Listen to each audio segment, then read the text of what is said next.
नमस्ते, मेरा नाम गणेश है और मैं महाराष्ट्र से हूँ। आज हमारी ईएमसी प्रोग्रामिंग ईएमसी चेंज की क्लास थी।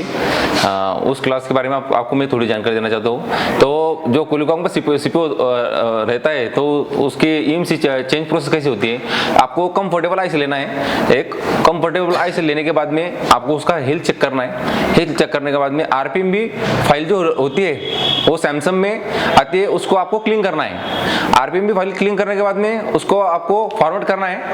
फॉर्मेट करने के बाद में आपको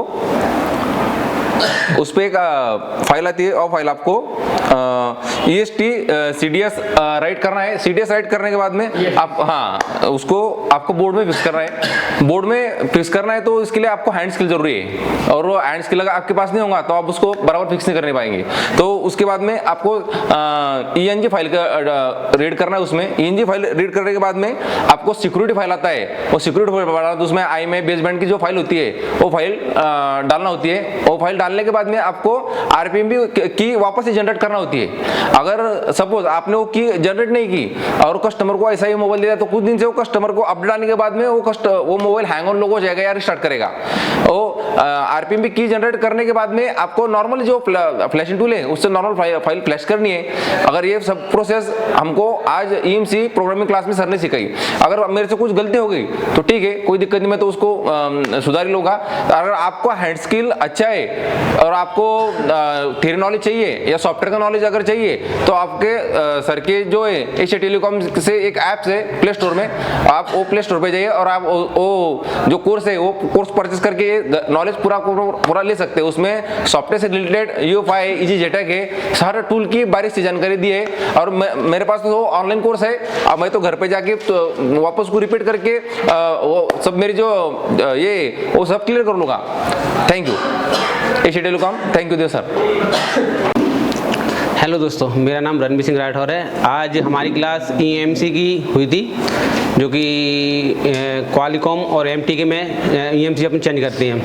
तो MTK में तो नॉर्मल कोई भी कर सकता है, मतलब नॉर्मल, लेकिन क्वालिकॉम थोड़ा हार्ड होता है। तो क्वालिकॉम में EMC चेंज करने के लिए उसकी प्रोसेस होती है। तो सबसे पहले हम एक कंफर्टेबल आईसी लेंगे जो कि सैमसंग की होगी। तो अपन उसको UEFI में आइडेंटिफाई करेंगे, उसका आरपीएम क्लीन करेंगे, उसकी हेल्थ चेक करेंगे, और आरपीएम क्लीन होने के बाद में उसको एक CXD फाइल होती है जो कि एक CPU और EMC का एक वो होता है।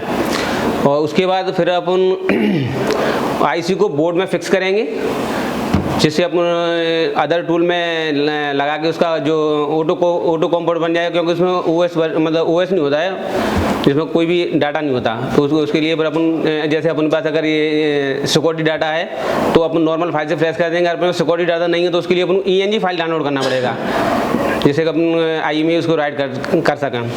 फिर उसके बाद अपन एक क्या है कि कस्टमर अपन जैसे चालू कर ऑन मतलब फ्लैश फाइल डाउनलोड मतलब फ्लैश करने के बाद में कस्टमर क्या है, अगर उसको अपडेट कर देता है, रीसेट कर देता है, तो वो डेड होकर दोबारा फिर दुकान पे आता है। उसके लिए एक की होती है RPM की जनरेट, तो वो एक एशिया टेलीकॉम में सिखाई जाती है, अदर स्टूडियो में नहीं। वो ज़्यादातर तो नॉर्मली फाइल से कनेक्ट करने के बाद में वो उनके बारे में सर ने हमको बताया, और MD सर और देव सर ने।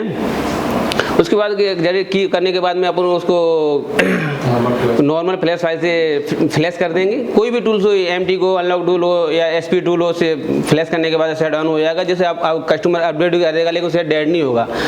तो मैं ये कहना चाहता हूँ। और जैसे अगर जो भाई लोग अगर क्या नाम है इस वीडियो को देख रहे हैं मेरे माध्यम से, और क्या नाम है, जैसे मैं एक तो फ्रेश स्टूडेंट हूँ, तो मुझसे अगर बताने में कोई गलती हो गई हो तो उसके लिए मुझे क्षमा करें। तो मैं कह रहा हूँ अगर पहले दिन में हम इतना सीख गए तो मान के चलो 60%